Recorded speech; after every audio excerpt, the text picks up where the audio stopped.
You work hard for your warehouse, but is your technology working as hard as you do? Don't you think your warehouse deserves that? Find that technology work ethic with the EPG One Unified Supply Chain Execution Suite that's built to arm warehouse leaders with tech that powers competitive edge. With modular solutions for WMS, WCS, TMS, workforce, doc, 3PL billing, control tower, and the number one voice picking solution named Lydia Voice, the EPG One suite gives you tech that works harder for your warehouse and the agility to help you scale with confidence and be built for what's next. Smarter, connected, and harder working logistics starts at epg.com. That's epg.com.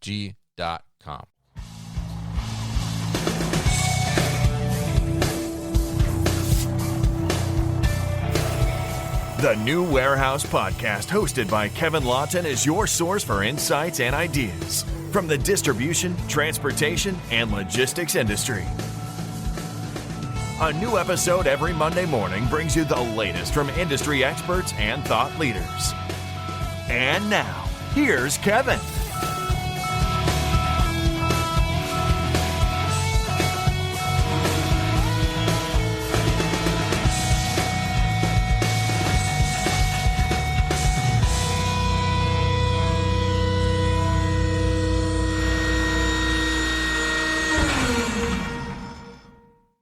Hey, it's Kevin with the New Warehouse Podcast, bringing you a new episode today.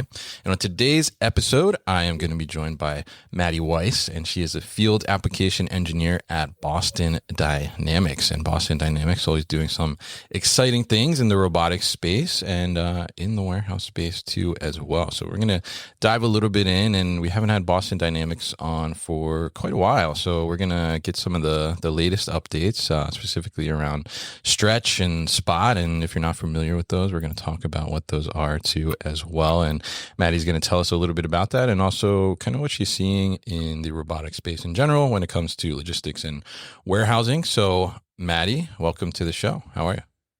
Hey, Kevin, doing well. And great to meet you.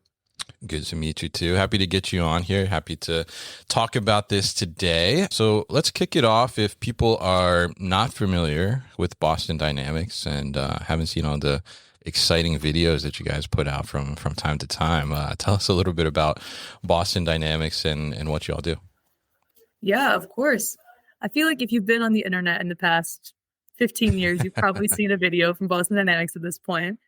When I explain to people who maybe haven't heard of what Boston Dynamics is, I usually say, have you seen the little yellow robotic dog running around online? And typically the answer is yes. And then we go from there. So if you've ever seen a little yellow robotic dog running around, that is Boston Dynamics. We spun out of MIT and we really were founded in 1992, but we really went public in 2020. So actually going from a research lab to a real company has been such a change for Boston Dynamics of producing these fun YouTube videos and doing a lot of research into now these real industrial inspection use cases for Spot, and then also Stretch becoming a real workhorse in the logistics space for moving boxes. And then also Atlas, which everyone loves to talk about, the future use cases of Atlas. Overall, though, we're really excited to talk about all of them. I can break down a little bit of what each robot does and how we see each robot breaking in and fitting into the logistics space if we would like to. Start with that. Sure, yeah. Tell us about those, because I think, we see, like you said, the videos of all these interesting things that they're doing and walking around, and Spot is just it's kind of cute, right, as a dog, right? But what are like some of the practical applications, and tell us about kind of these robots and how they're fitting in, specifically into the logistics space. Yeah, of course. So I've actually had the pleasure of working with both Spot and Stretch. I have not yet worked on Atlas. Atlas is still rather new. We are hoping to demo Atlas later this year at some customer sites, including at Hyundai. But with Spot in particularly, really good for industrial inspection use cases, which that's a very, very broad range to talk about here. Yeah. But with Spot and all the payloads that we can integrate onto it, we can do visual and thermal imaging, acoustic inspections, remote investigations, a number of things that are really, really helpful to maintenance teams, whether it be in logistics, oil and gas, or any industry really. Being able to prepare ahead of time for when your motors are going to fail is so, so, so valuable. So you can prevent this critical downtime and keep your operations running. We have some really cool success stories from a lot of industrial customers in again, oil and gas, manufacturing, logistics, including Chevron, Anheuser-Busch, Nestle Purina, and then even actual logistics companies like Otto. We have some amazing use cases at all of these. And with Spot really being a platform that you integrate onto, the use cases are very, very vast and broad. Something I want to touch on is from one of our customers, Otto. We've seen really great success there of doing visual inspections for the safety team, which is something that's a little bit different than what we've seen in a lot of our other industrial inspection environments. So checking for fire extinguishers, if doors are open, checking if there's puddles on the ground, like oil buildup, those are all super useful and something that a typical sensor isn't able to actually gather that information and make decisions on it. With our new AI visual inspections, we're able to take the pictures that Spot gathers and actually run true questions in an AI model on those pictures. So in the past, while Spot was just gathering pictures from around the facility, now we're able to prompt and answer questions about what's happening within the facility. Interesting. So Spot is kind of going around and checking these things, like you said, maybe fire extinguishers or something like that, or puddles. And then that's being fed back to the user. Maybe in this case, it's like a safety director or something. And then they're able to dig deeper into that. Like what does that, I guess, what does that workflow kind of look like? Sure. So part of what our team does is we help customers integrate Spot onto your site. So we tell Spot ahead of time what to be looking out for while it's walking around. And in Orbit, which is our fleet manager and alert management system for Spot, we can ask, hey, when this picture comes in, I'm going to ask a question based on that picture automatically. And if it has a certain value, alert the user. So for example, if we expect there to be a fire extinguisher somewhere and Spot takes a picture and there's no fire extinguisher, it will alert immediately on Orbit and let them know that something is wrong and they need to have someone either go check it or bring a fire extinguisher and replace what should be there. And this is just a very basic example. We've done so many different AI VI use cases here, but AI VI is one of our newest features in 5.0, the newest release that came out about a month ago. So we're finding more and more use cases as the days come up from different customers everywhere.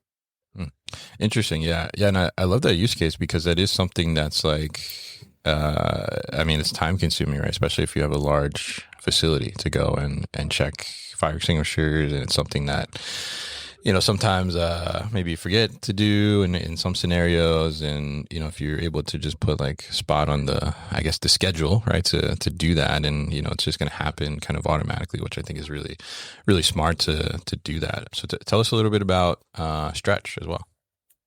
Sure, of course. Yeah, so while Spot is really a platform that has so many purposes, Stretch is super purpose-built and purpose-driven. So Stretch was released in 2022 and has been rolling out ever since then. And at all of the customer sites that I've seen, Stretch has made such an immediate impact for the people who are actually working in these really tough environments. For those who are unaware, Stretch is our truck unloading robot. It doesn't just do that, it can do a lot more. But for right now, the main use case that we're tackling is true truck unloading with Stretch. So Stretch is really broken up into three components. We have a base, we have a giant arm, and we have a perception system. And it's just really good at picking up boxes and putting them down repeatedly over and over all day long. Yeah. And it's focused on, when you say trailer unloading, it's doing like floor loaded containers, basically. Yes. No pallets. Yeah, we've seen there's a lot of solutions out in the industry that were focused on pallet unloading, but nothing really was able to tackle floor unloading. So Stretch, being really mobile and agile, is amazing at unloading these floor loaded containers. Interesting. We've tested it in industries everywhere from clothing and apparel to home appliances.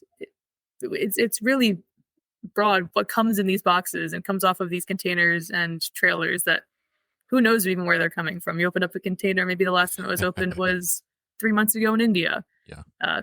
It's always amazing when you open them up and see what Stretch is unloading today. Yeah, absolutely. And I think it's really interesting to see that, as you said, because we don't think about, these things that are just around us on our desk right now or something, and how far they've actually traveled to get to us or where they've been. But stretch certainly is very interesting, and I think it was one of, if not the first real use case that came out, or application that came out to try and solve this problem of container unloading. And you've had a good relationship with DHL for some time, and I saw recently they committed to getting, I think, 1,000 units, right, of stretch. So tell us a little bit about how has that evolved, and how has that kind of proven out the solution as something that is reliable and that you can utilize on a daily basis for unloading these containers. Yeah, of course. I mean, even though Stretch has only been in the world for about 3 years, we've seen such a dramatic improvement in just those 3 years. And with specifically DHL being one of our primary and early adopters, they've even seen such a huge improvement of the first iterations of Stretch and now. Mm-hmm. Our software team is amazing at integrating new customer feature requests and just really custom solutions that maybe a different customer doesn't care about. So we have a lot of really unique solutions with Stretch, even though it is just a single platform. So something like label placement has been a big question that we've been talking about of, can Stretch place a label a certain direction so that downstream it can be induced into the warehouse properly? Even different conveyors that Stretch is working with. Stretch is able to work with, at this time, both telescopic and accordion conveyors. We've been seeing a lot more telescopic conveyors in the field just because they're a lot more reliable and have a longer longevity. Mm-hmm. So we really want to make sure that Stretch is working with a system that will not break. But overall, all of these custom solutions that Stretch is able to unload onto, and how easy it is to actually integrate it into your warehouse, has been probably the biggest change within the past 3 years. We could probably start talking to a new customer and have Stretch on their site in a few months, unloading boxes. Interesting. Yeah. And I think it's interesting to see that. And I think, that application, and I've talked about this on the podcast multiple times. I mean, I think that's one of the hardest jobs, like in the warehouse, is unloading those containers or loading them, and especially when they're floor loaded, because it's all really manual labor if you're not using some other type of solution. So I think it's great that you developed that solution to be able to tackle that. And so talk to us a little bit about what does, because certainly I've seen Stretch grabbing boxes, right, and unloading them, but tell us about what does like kind of the dock process look like. So Stretch grabs a box, and then Stretch is putting it on some type of conveyor, it sounds like, and then what happens? We'll be back after a quick break. Struggling with scanning errors and peeling labels? Moving or reconfiguring your warehouse? Implementing a new WMS? The wrong labels can slow your operation down. Luckily, ID Label has durable, scannable barcode labels and signs built to last and keep your operation moving. Plus, if you need to get those labels installed, they've got it covered. Their expert team installs rack labels, overhead signs, floor striping, and more with precision, so your warehouse operations continue uninterrupted. I've installed tens of thousands of labels in my career, and I wish I had someone else do it for me. Get a free sample pack at idlabelinc.com, because when they do the barcodes, you can do more. That's idlabelinc.com for a free sample pack and more information. Yeah, so overall, the process of actually using Stretch is very, very easy. The entire process of helping Stretch get to its job and then helping it finish up is something we can train in a day or two. Our team, when we're actually on site, typically, the field application engineers are on site for maybe 2.5 weeks, and we're looking to reduce that time as we get more product improvements and make Stretch easier to use. The training that we do really just hones in on how to be safe around Stretch. Stretch is not currently a cobot, so it really needs to be in its own work cell and away from people while it's moving.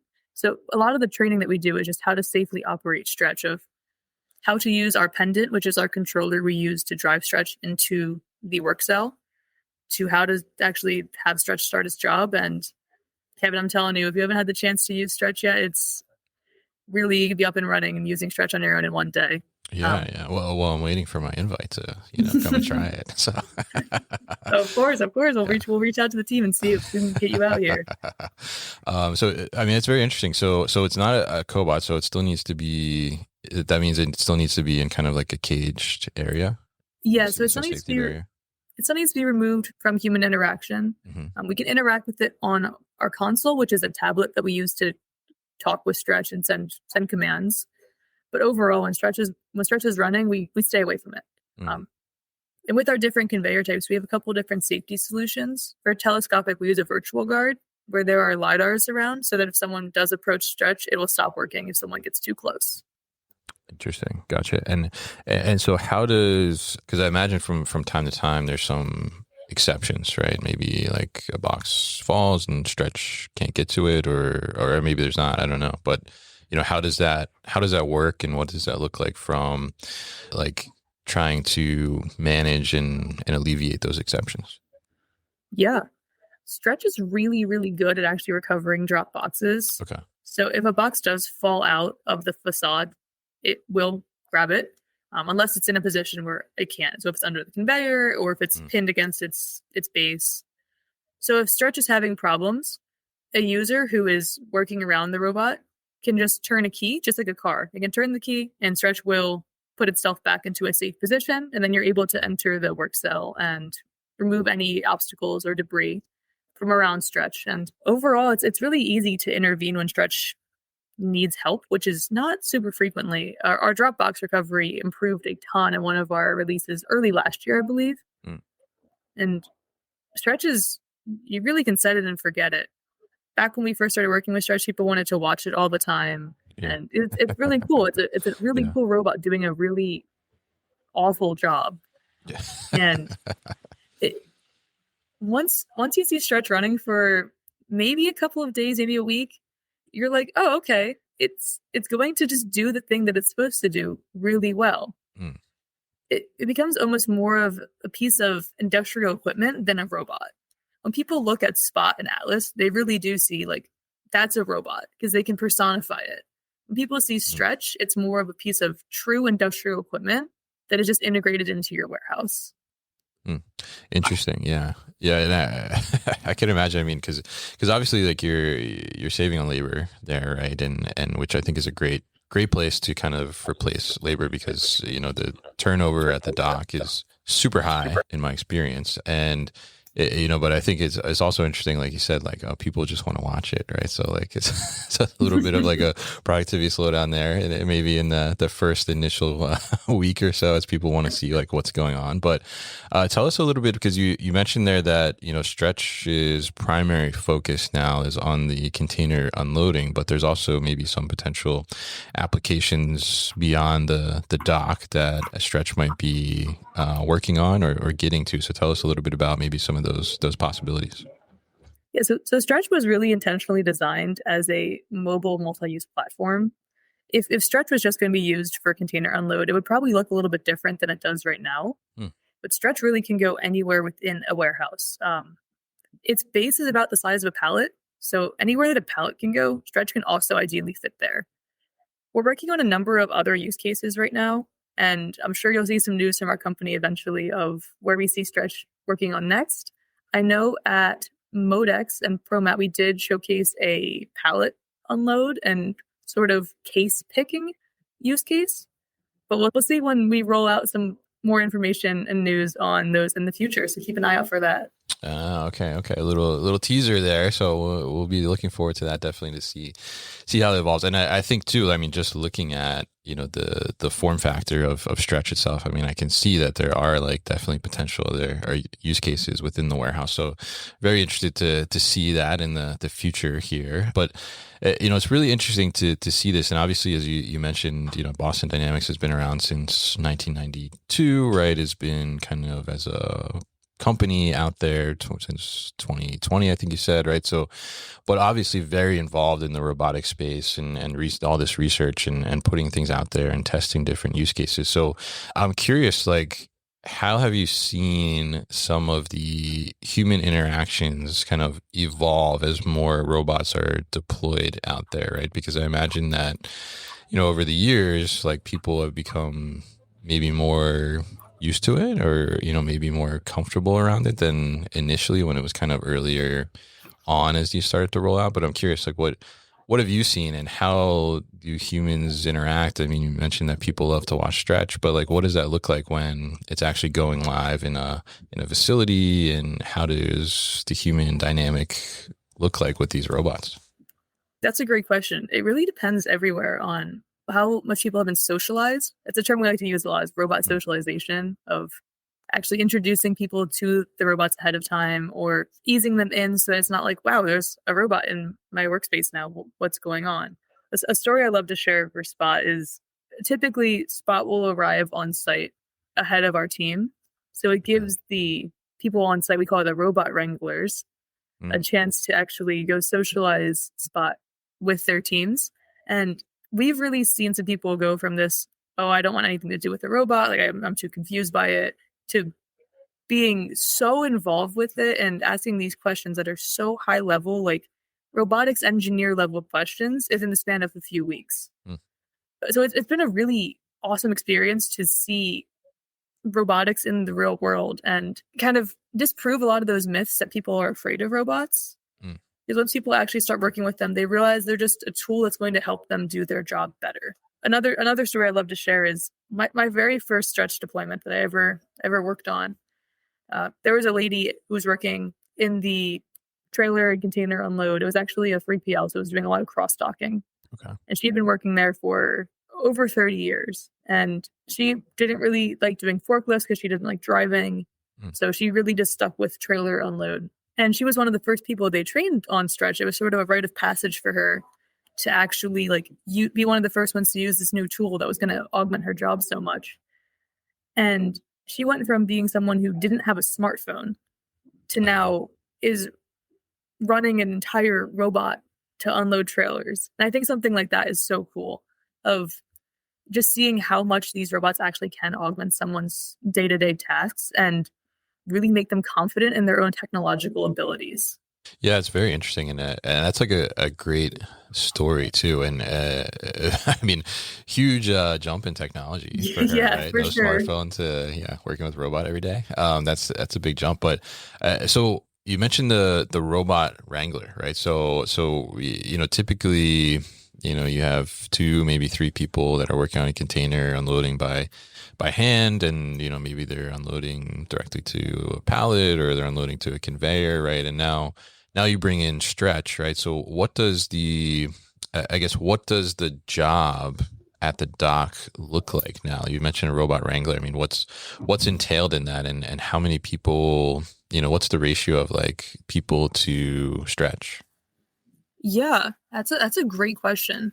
The actual question about labor augmentation and kind of stretch replacement really depends on the actual product that stretch is moving and how utilized stretch is. So if you're running stretch almost the entirety of the day and using the fast charger to make sure that you're only having like an hour or 2 of downtime a day, you're talking running across 3 shifts, and that's a ton of savings there. But in terms of actual human interaction with stretch at the dock, it also varies a lot of whether or not you're palletizing at the end of your conveyor or you're going into some sort of sortation system like an auto store. Overall, though, we've seen one person be able to run multiple stretches at the same time because they really don't need your full attention. They just need your help getting set up. And then once you push the play button, they typically move on their own unless there is an intervention needed for a drop box or some other reason. So most of the time, the person who's actually at the dock running stretch is maybe the inbound lead. Okay. They typically are the ones running it. But we've also seen labor people who are able to run stretch. And it has been one of those things, again, going back to the socialization of the first time people see stretch doing this job, it may be a negative connotation of, hey, this thing's doing what I do. And then once they get trained on how to actually use stretch themselves, they really pick it up and they love it. Yeah. Interesting. Yeah. And I think that, it's so interesting to see kind of the evolution of like what a warehouse job is becoming, right? It's the more robots come into the space, and people are doing kind of this supervision of the robots instead, and managing exceptions when there are exceptions. So when Stretch is unloading, if Stretch is unloading to a conveyor, right, and then those boxes need to be palletized, what's happening on the other end? Is there another robot that's doing the palletization? Is a human doing that? What does that typically look like? Sure. We've seen both be other humans or cobots at the other end doing the actual palletization. And it really depends, again, on the product and how fast Stretch is moving, of how many people need to keep up. We've seen Stretch run in the high, close to 1,000 cases per hour if it's really ideal optimized freight. So small, multi-pickable boxes where Stretch can pick up multiple boxes at a time and place them on the conveyor. In those cases, I've seen 3, 4, 5 people trying to keep up with Stretch on the back end. It's always not just a Stretch continues putting boxes on the conveyor until it overflows off the end. Though Stretch is able to make a determination of, hey, the conveyor's full, I should stop until they can catch up to me. So it's not going to continue just placing boxes onto the conveyor forever until stuff starts piling back up. Yeah. It's able to make that smart decision of, hey, I should slow down or take a break until people catch back up. Interesting. So it's able to pace to the human in a sense. So, I mean, it sounds like the ideal scenario, like if you were to get Stretch, would be to have like another robot or two doing palletization on the other end to be able to match that pace, right? Because it sounds like Stretch is maybe faster than the human in some cases, right? Yeah, in some cases for sure. I think the best use cases that I've seen are Stretch feeding into a long sortation system that then goes into a big storage area. I see. So it's not being palletized off the back end. Interesting. Okay. Good to know, definitely. And so talk to us a little bit about, if people are looking at Stretch and, they have high container volume that they need to tackle and, get some type of solution for, when they go to deploy this, what I guess either speeds up the process to deployment, or what slows down the process to deployment? How do they make sure their operations are ready for a solution like this? Our team makes sure we work with every customer who's going to integrate and Stretch into their facility, all the way from the sales cycle through customer support. So our team, the field application and the integration project managers, are really, really tied in to the customer super early on to make sure that all the T's are crossed, all the I's are dotted, make sure that everything is perfect.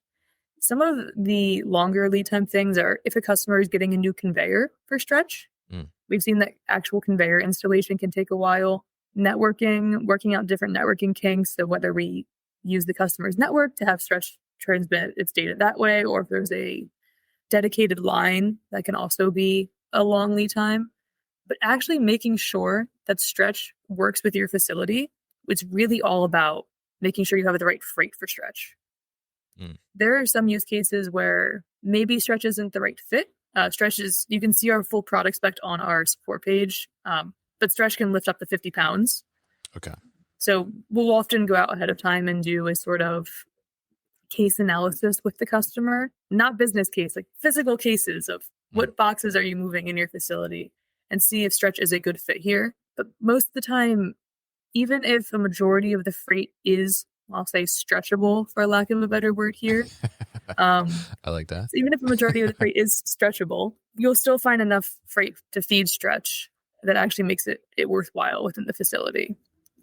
We've also been doing a item master analysis on a lot of people's item masters, so they can send over historic data. We can make a report of, hey, Stretch can confidently run X percentage of your freight, and it can tackle X percentage of containers. Maybe you have mixed SKU containers, and half of it is stretchable and half of it isn't. So we're able to do all of that work also with data. And then a lot of warehouses we're seeing are so much more data driven. Yeah. And having this historic data is really important for making sure Stretch is a good fit. Interesting. So now, if I have a facility, right, am I going to have, I guess, doors that are dedicated to Stretch, and then doors that are for, I guess, loads that Stretch can't handle or that are outside of the specs? What does that mix look like? Yeah, it also depends on the size of the facility. Some facilities have dozens of inbound lanes, and Yeah. some have maybe 2 or 3 dedicated ones.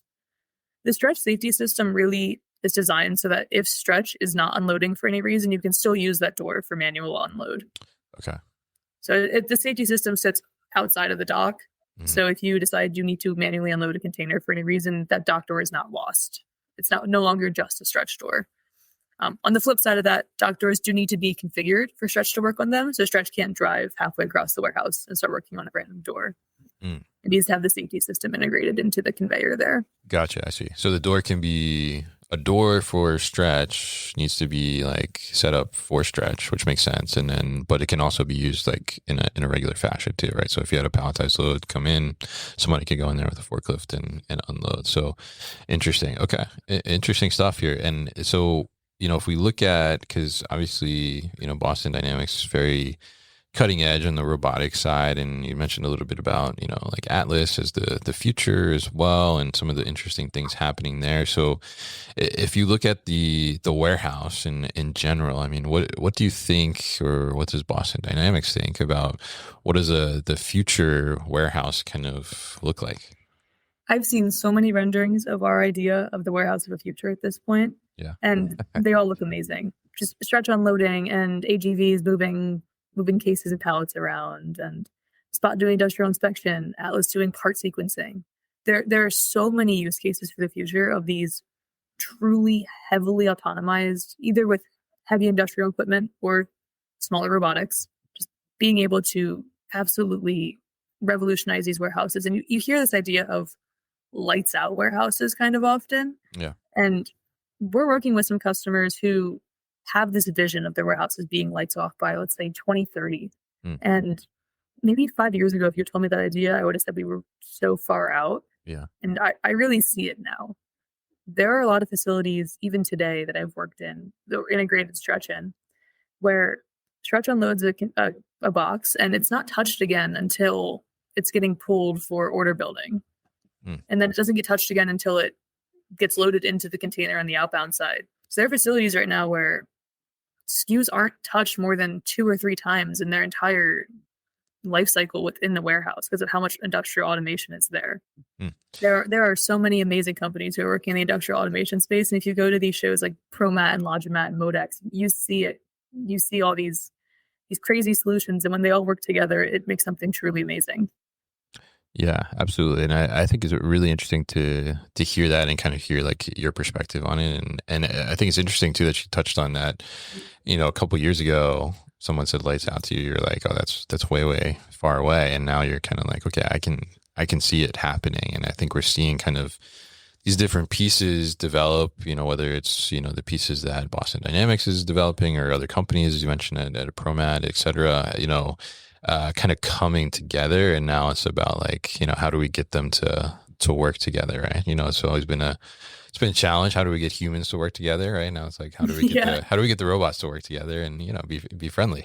So I think it'd be interesting to see that. And I think I'm also interested to see like, how does Boston Dynamics continue to evolve the solutions? And, cause I could see where, Stretch is working with Atlas in some capacity in the warehouse or, Spot or something like that. So really interested to continue to see some of these evolutions and also some of the additional use cases that you kind of teased a little bit for Stretch in the future here. So really appreciate you coming on and giving us some of the latest with Boston Dynamics in the warehousing world here, Madi. So if people are interested in learning more and getting more details about Boston Dynamics, what's the best way to do that?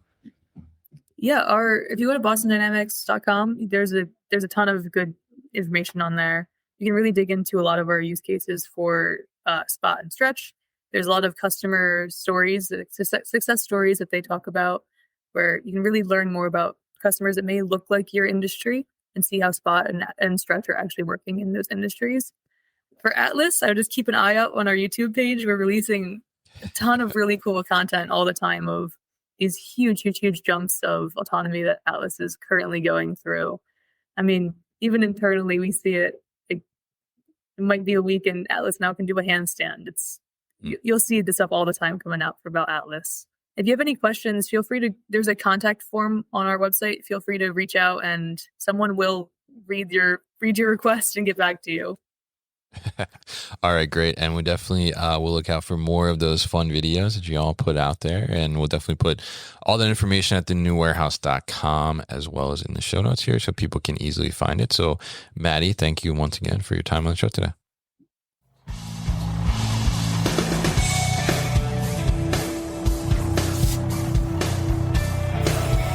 You've been listening to the New Warehouse Podcast with Kevin Lawton. Subscribe and check us out online at thenewwarehouse.com.